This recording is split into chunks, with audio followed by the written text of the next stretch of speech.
Alam mo yung pakiramdam na ikaw lang yung seryoso sa rank game. Yung tipong ginagawa mo na lahat, nag-o-objective, nagro-rotate, nagka-call, pero parang wala pa rin. Kasi yung mga kakampi mo, parang nasa ibang mundo.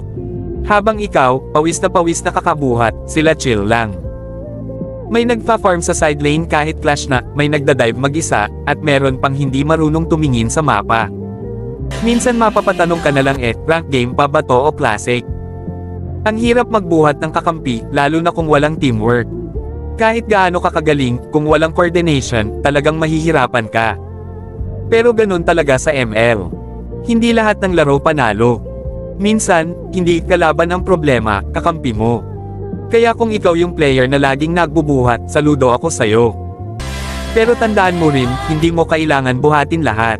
Minsan, pahinga din. Next game ulit. At sana, sa susunod, maayos na kakampi naman.